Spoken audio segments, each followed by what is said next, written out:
నమస్తే. మన గాంధీగిరి వార్తలకు స్వాగతం. రామగుండం పారిశ్రామిక ప్రాంత రౌండప్.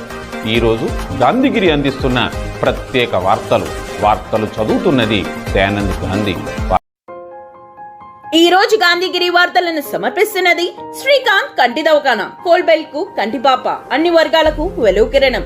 డాక్టర్ శ్రీకాంత్ సారథ్యంలో వైద్య సేవల్లో శ్రీకాంత్ కంటి దవాఖానా. ఏప్రిల్ 15 నుండి ప్రతి గురువారం ఉచిత వైద్య నేత్ర శిబిరం. కంటి పొరకు ఆపరేషన్ 5,000 రూపాయలకే చేయబడును. లక్కం భిక్షపతి కార్యనిర్వహణలో శ్రీకాంత్ కంటి దవాఖానా, లక్ష్మీనగర్, గోదావరికని. Phone number 8074911632. గోదావరికని పారిశ్రామిక ప్రాంతం శివనామ స్మరణతో మారు మోగింది.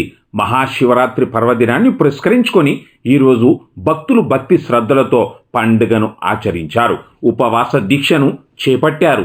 గోదావరి నదీ తీరాన భక్తులు పుణ్య స్నానాలను నిర్వహించారు. ఇక్కడి శివాలయాల్లో ప్రత్యేక పూజలు నిర్వహించగా గుడులన్నీ భక్తులతో కిటకిటలాడాయి. కాగా జాగరణ నేపథ్యంలో పూజకు సంబంధించిన సరుకు కొనడానికి, కొనుగోలు చేయడానికి జనం రావడంతో స్థానిక రీగల్ సెంటర్ నుండి చౌరస్తా వరకు క్రిక్కిరిసిపోయింది.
పరమశివుడి అనుగ్రహంతో రామగుండం నియోజకవర్గ ప్రజలు సుఖశాంతులతో ఉండాలని, రామగుండంకు పూర్వ వైభవం తీసుకువచ్చేందుకు పరమేశ్వరుడి ఆశీస్సులు ఉండాలని శివుడి ప్రత్యేక పూజలు నిర్వహించినట్లుగా రామగుండం ఎమ్మెల్యే ఎంఎస్ రాజ్ ఠాకూర్ తెలిపారు. ఈ మేరకు రామగుండం పారిశ్రామిక ప్రాంతంలోని జనగామ శ్రీ త్రిలింగేశ్వర రాజరాజేశ్వర స్వామి ఆలయంతో పాటుగా గోదావరికను కోదండ రామాలయంలోని శివాలయంలో కుటుంబ సభ్యులతో కలిసి ప్రత్యేక పూజలు నిర్వహించారు. ఎమ్మెల్యేగా తనకు అవకాశం కల్పించిన రామగుండం నియోజకవర్గ ప్రజలు సుఖశాంతులతో పాటుగా ఆయురారోగ్యాలతో ఉండాలని భగవంతుణ్ణి వేడుకున్నట్లుగా ఎమ్మెల్యే చెప్పారు. ఈ కార్యక్రమంలో కాంగ్రెస్ పార్టీ నాయకులు తదితరులు ఉన్నారు.